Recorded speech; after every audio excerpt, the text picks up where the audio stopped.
had a good run this summer, but winter is here, snow's on the ground, and it's looking like it's gonna stay this time. We got about 6 inches 2 nights ago. Last night we got another 2 inches on top of it. I'm loading up our little ATV trailer here. This is what I've been doing to heat the shop. This is all the slab wood we cut that came off the sawmill. This right here, believe it or not, in that big stove in the shop, this will only last a couple days. So I've done this quite a bit. We also picked up a scissor lift rental the other day. We've got a big project over in the shop. Let's head over there.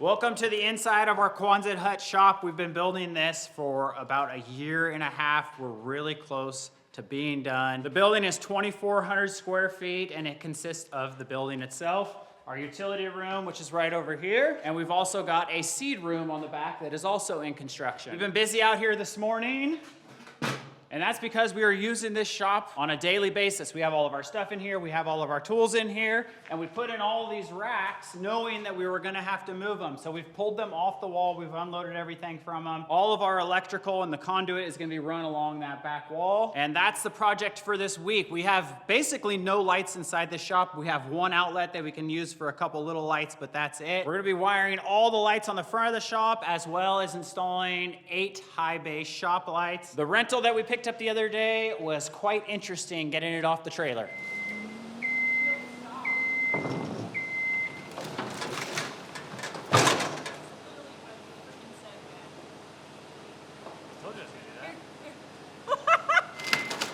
You're good.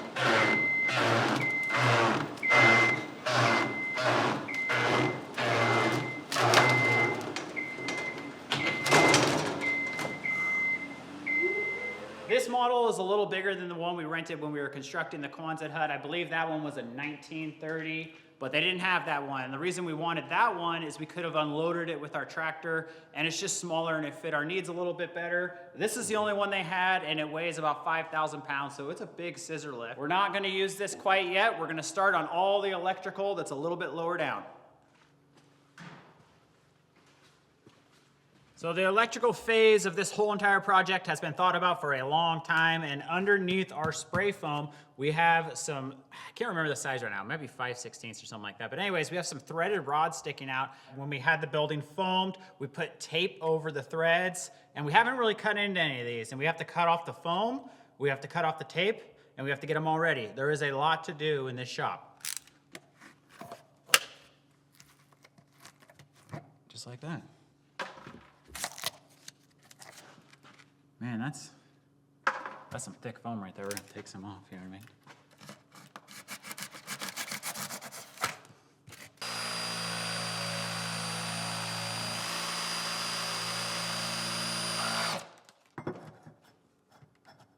Perfect.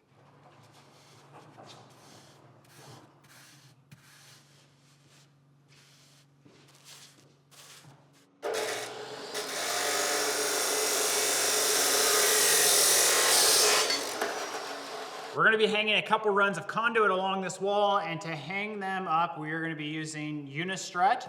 And we've got these studs here, we've got them all cleaned up. We start by putting a nut on the back side of it.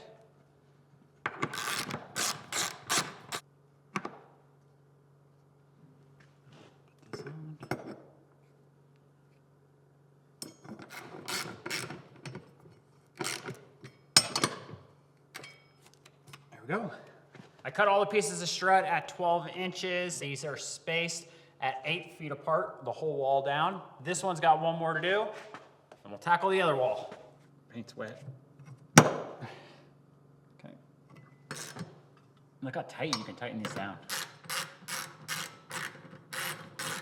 They say that you have to hang Unistrut, or you have to hang conduit every 10 feet at least.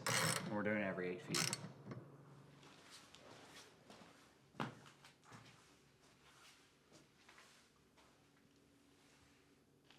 I just wanted to show you guys how wickedly beautiful it is out here. With the snow, it looks and the glass of the windows, it just looks like there's no window there. So it's really, really pretty, really, really bright. Obviously, we've already started to fill up the space, even though it's not done. I think these plants are enjoying the light. I mean, I don't really know what's going to happen. And it's been pretty warm in here. What has it been in here, Eric? 50s, 60s? Right now, we're heating it with the shop stove. We just have the door open since it's right here. And I think the warmest it's been is in the upper 50s. Maybe it's even been in the 60s. I don't quite know. I'd have to ask Eric. But yeah, looks good out here.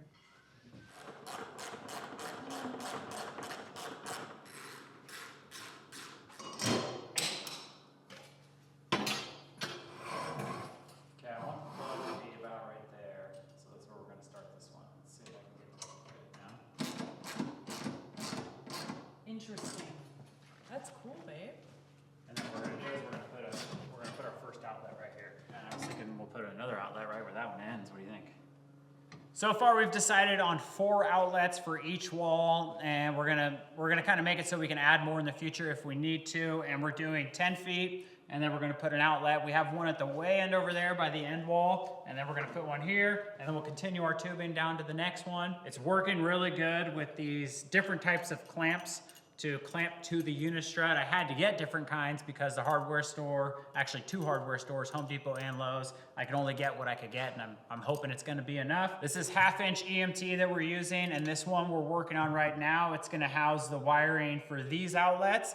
It's also gonna have the wiring that's gonna go all the way down to the end, through the end wall, which we already put the wiring in there before we had it spray foamed, and then it's gonna go along the opposite wall, and we're also gonna put 4 outlets on that side. Crank it down.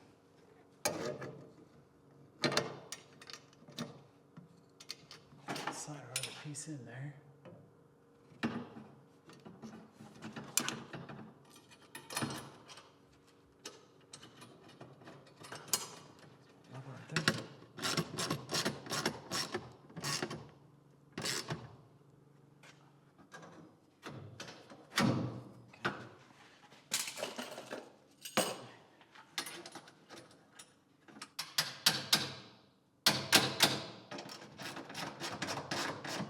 This is where our conduit's gonna end for now, and behind me is the utility room. That's where our breaker panel is, and that's where all the power is gonna come from for this project. From here, once we're ready to run our wire and hook everything up, we're gonna run flexible metal conduit inside. But for now, we're gonna leave it here, and then this next run of tubing we're gonna do is just gonna be solid conduit the whole way, and instead of using the outlets to connect 2 pieces of pipe, we're gonna be using these little couplings.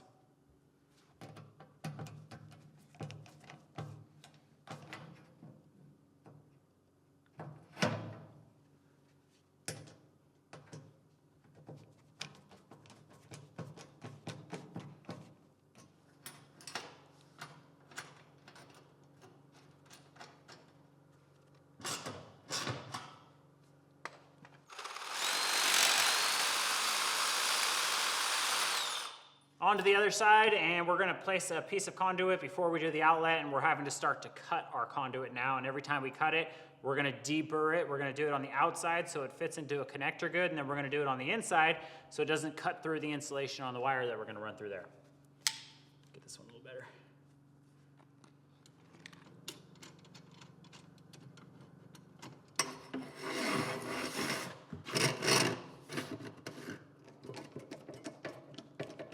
See if this works.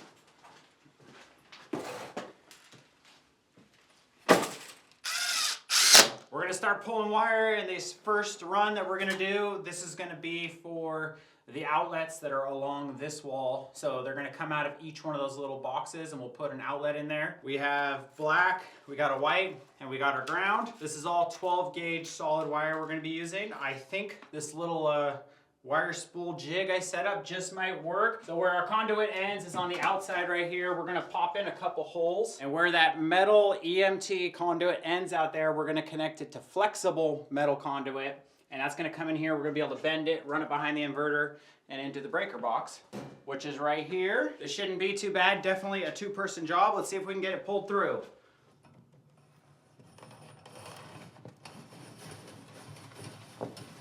Oh, this is pulling amazing. Did it go all the way through it? Dang it. Went back in the hole. sucker. Here, guide that through with your finger as I push it. Oh, I hate that. This is a long run right here. It's sliding through like grease. Crazy.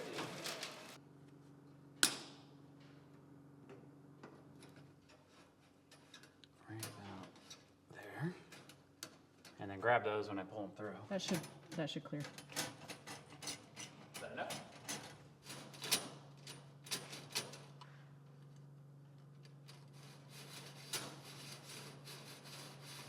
This is the end of our outlets on this wall, so those are going to be on their own circuit, and then we ran 2 extra wires through and we got the ground. This goes on its own circuit, but it's going to go into the wall and it's going to go to that other side of the shop, and we've got 6 outlets over there. So to do that, we're going to come out of this box with flexible metal conduit, and then we've already got all of our wiring behind the spray foam, and I've got them labeled so I have power for outlets. We're going to come down here, we're going to go through the side of this box, and we'll connect into power to the outlets. And then we got another one on the other side, a little junction box, that's the power coming out, and then we'll run that into all those outlets on that side. Son of a gun.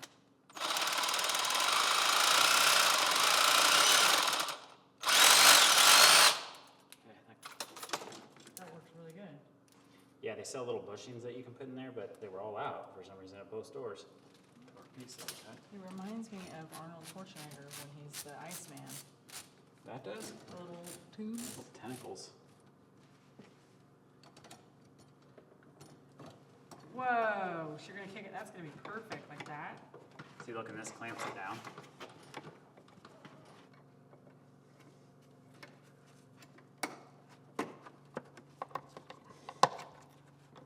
Okay, let's head to the other side.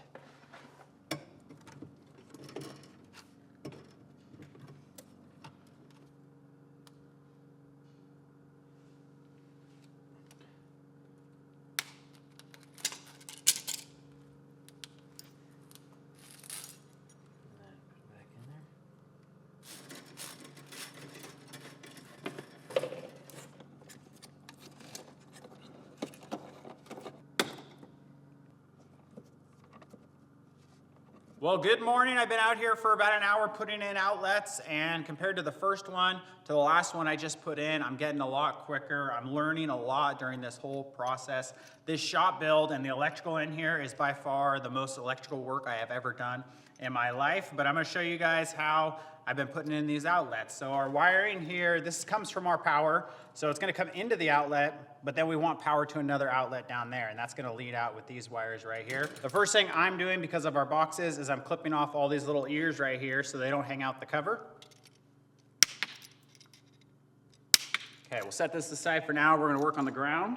And these are little pre-built pigtails that I bought, and we're going to use this to ground the box. So we're going to take the ground that's going out, we're going to take the ground that's coming in, we're going to hook it into this, and this is going to screw into the box, and that's going to make our box the ground. So when we put our outlet in, we don't actually need to hook a ground wire to the outlet, it's going to be grounded to the box.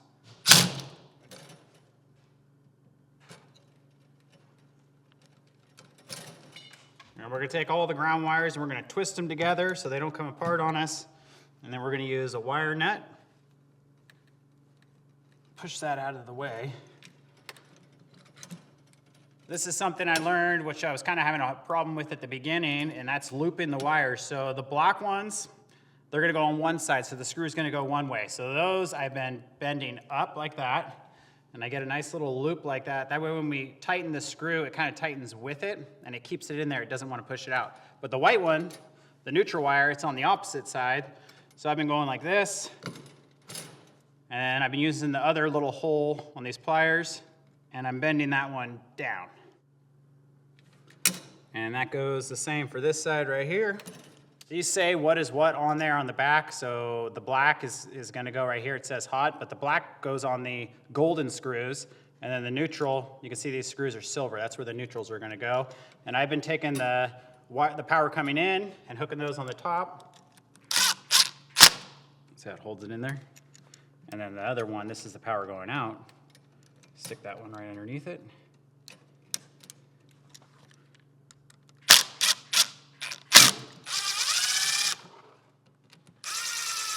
Outlet installed. We're gonna come back and put all the covers on them.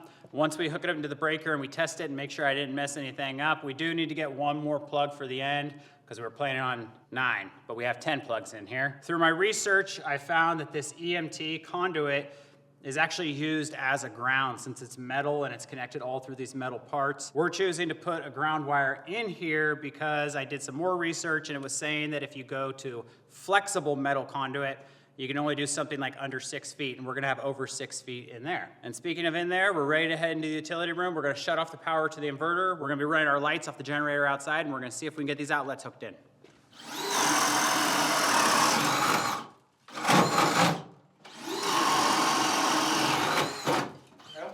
And now we're gonna have to feed this through the metal. Yeah, I get that. Okay, go for it. It's not that bad, it's just it's sharp, so you gotta get through. There you go. And then, Is the metal through? yeah. I don't have Nice. some. About right there. So let's cut our black one. Our ground and neutral, they can go anywhere right there. So let's cut those. Let's try a different one. Something's, These are Eaton. yeah. These are home light. I wonder if you live and you learn, right? This is my first rodeo.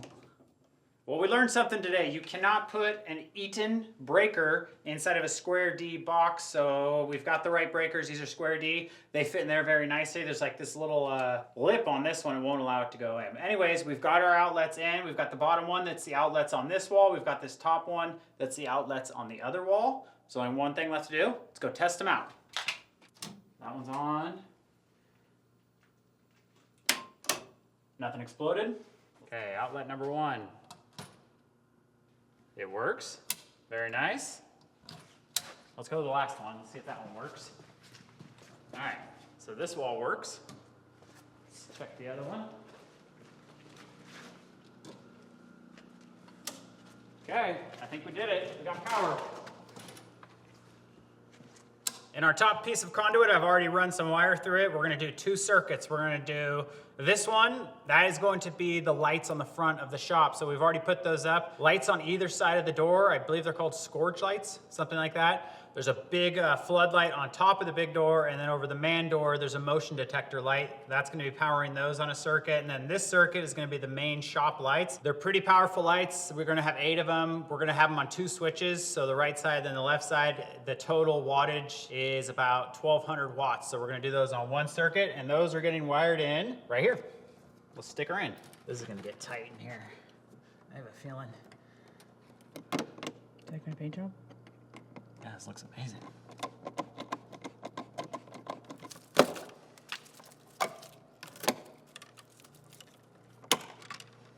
These are the main lights right here. So we gotta go into these.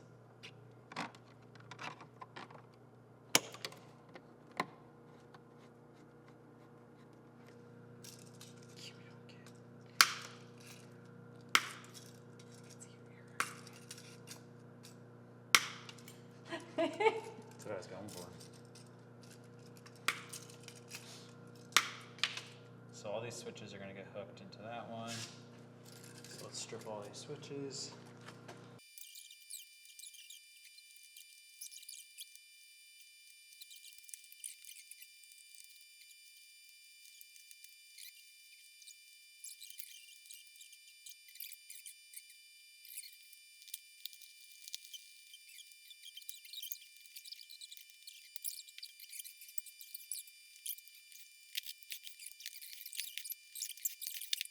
We got the switches in. I'm pretty curious to see if this is gonna work. So it's a little different than I've ever done before. I'm more used to wiring like a 12-volt switch. So the way these are done is there's 1 power wire coming in, and that's 1 circuit, and that's gonna do all the lights on the front, but I wanted them on 3 different switches. So I used a wire nut and had little leads coming off the power to each one of these switches. Then the neutrals, those are all connected together. The grounds were all connected together, and then the box is grounded. I think that was about it. I'm gonna get the breaker put in the main panel, flip the power back on, and we'll head out front and see if we got light. Oh my gosh, that is so exciting. Wait, it turned off. No, you turned it off, didn't you? Oh, that's not good. I'm not doing that. Is there snow getting in behind there, or is that one encased in the back? Okay, hold on, let's try these scourge lights. Oh. And then the motion. Is that one maybe like a dark time I was sensitive just one? about to say, because see how it was turning off almost like it's sensing the light? I think it's a dark one. That's what I mean. It's a... I wonder if we could cover it with something. They're on.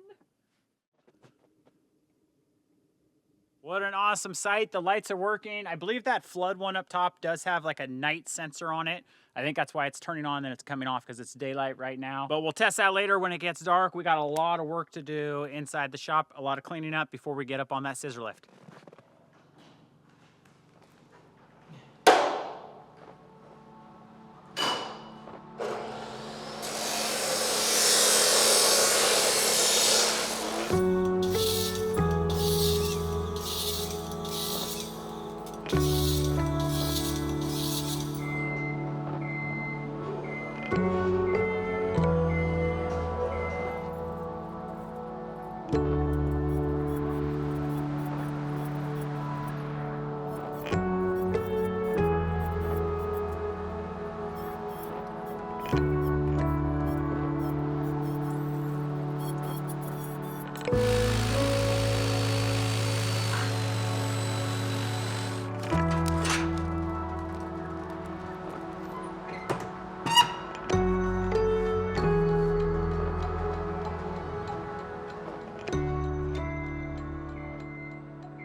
We are getting messy in here painting, but the good news is we are almost done and it is dark enough so we can check our lights, which is very exciting. These threaded rods were a little bit tricky to dig out. Some of them, the foam actually like encased them, and Eric had to figure out where they were. This is a pretty good example. You can see he had to dig out a good inch of foam to get to them. That took us a little bit longer than we expected, so we're gonna pick back up tomorrow morning.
It's been a busy morning out here and things aren't going absolutely perfect. We're having to customize some pieces and we're kind of having to wrestle some stuff into place, but we got all of our conduit up on one side and that's gonna be where all of our lights are gonna hang. And we placed all of our junction boxes, the 4 of them, right next to where the Unistrut bolts into the building. That way it's a little bit stronger when we go to hang our lights. And over on this end, we did some custom bending with our tubing. This actually went pretty well. We started going from the ceiling down to the wall. We did a 90. We used this EMT tubing bender. They come in different sizes. This is for a 1/2 inch. This was my first time using it. It was actually pretty easy to do.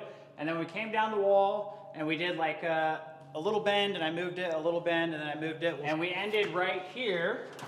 So up above me is where the EMT is gonna end, and it's gonna have to come down this way, and it is going to come into this box right here. So what we're gonna do, once we get our wire run, is we'll run this flexible conduit here, up, and then hopefully connect to there. And that will encase all of our wiring. We still got the other side to do.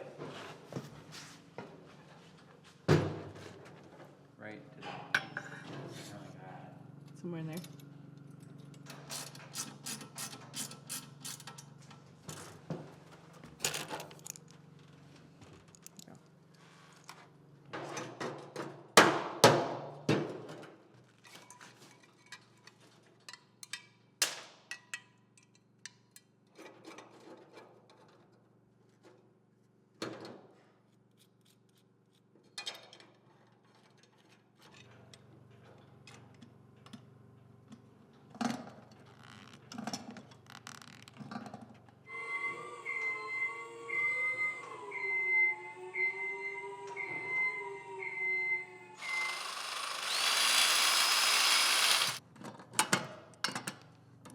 Just about done with the conduit up on the ceiling, and the ceiling is a little different than the walls, and I kind of wish we did the walls a little more like the ceiling, because up here, these Unistruts, they're only 6 feet apart. Down on the wall, they're 8 feet. Up here it's really strong. It's a lot stronger than it is down there. These little hangers we're using, they're working really well. They really tie it into the Unistrut, and then we also have these longer pieces. These are a foot long, and we can add other things if we want to.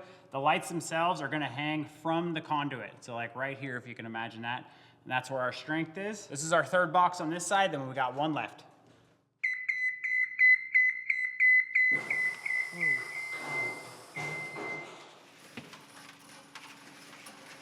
So far, so good.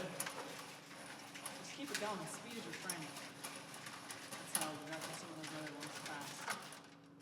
Well, there's no way we're all the way over there, are we? Do you want to check? No. I hear it. You're right here. Well, it has to, so. No, you freaking did. You're all the way over here.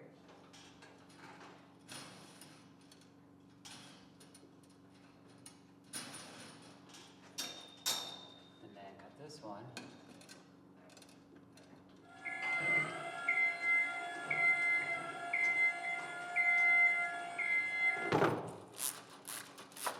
Whoa, what happened here? I think it was when you did the outlets. Things got twisted. Hold on nice and tight. So then this will come here and we'll clamp it. You don't even need to worry Yeah. about it sagging. It's not gonna sag at all. We added a piece of Unistrut here that goes the opposite way, because the conduit, at least the brackets that we have to bolt it on, it's meant for it to run the opposite way. So it doesn't run with it, it runs against it. And then we're gonna use a 3/4 inch one on this flexible conduit because it's a little bit bigger. The main light's right, so these are the main lights on the right. And we gotta, let's see, we gotta ground the box and then just hook everything together.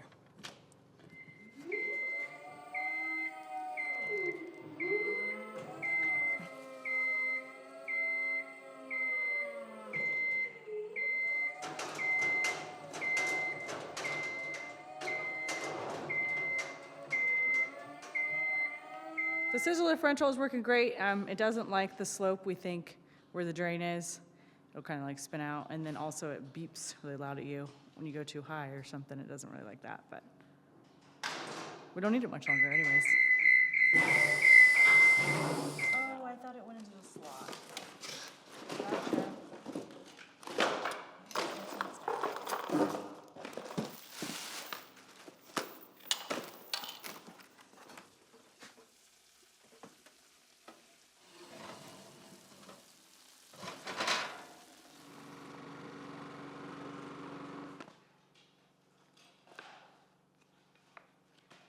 It's about dinner time right now, so we are eating. We have some Ritz crackers and some breaded salmon that Eric cooked up last night, potatoes, mozzarella, some of the gravy I made, and tarragon. I meant to put thyme on, but I just realized I forgot, so probably still be good.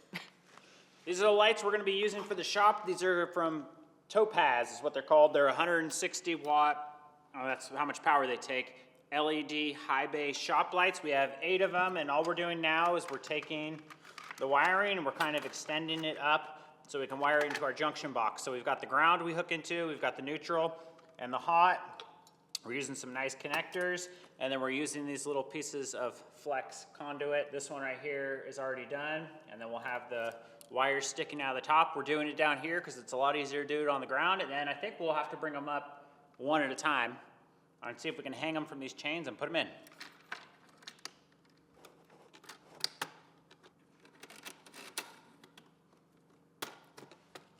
Oh, your head is dangerously close. I already hit it once, right? I'm not gonna let you hit it on that, hon. There's our ground. How long these chains. Wait, what's going on here? You gotta make sure that What is going on here? I don't know, babe, I'm getting really scared because we're up here real high and stuff.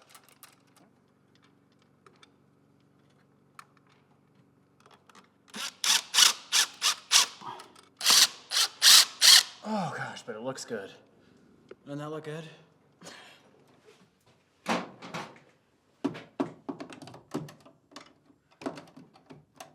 Let's flip this on. Okay. And as long hoping nothing happens. Okay, that's good. Let's go hit the switch, see if those work. Okay, ready? I'm Reggie. Oh yeah. That's only 2 lights. That's awesome. I want to play basketball. Don't you want to shoot some hoops?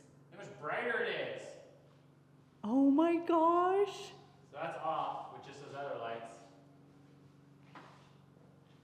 Whoa. They work, right? We did something, correct?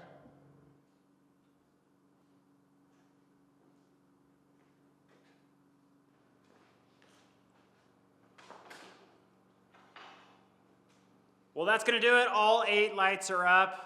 And I have a new respect for electrical work, especially when you're taking on a big project like this. It's extremely hard on like your tips of your fingers and your hands. Let's turn on the breaker and test them out. Oh, they're already on. Yeah.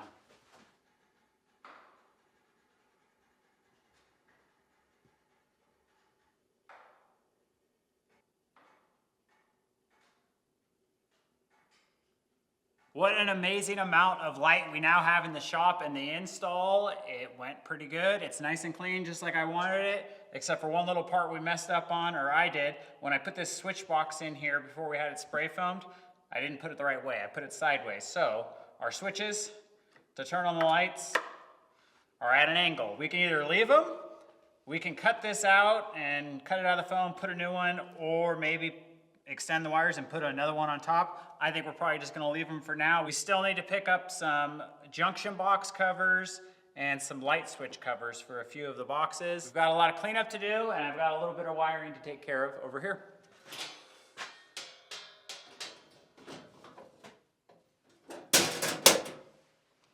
Dang, it looks cool in here.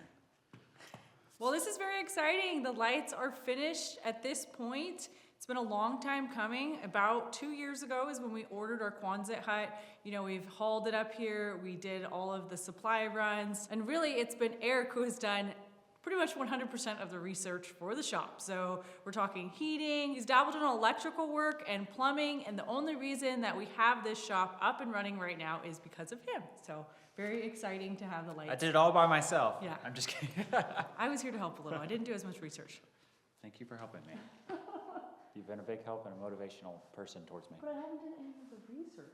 This stage, the electrical in the building has completely transformed it. Not only do we have this awesome light in here, but I'm already enjoying the outlets. Before, it involved using our one plug in the utility room or running the generator outside. Now I can charge my drill batteries in here. We can run power tools.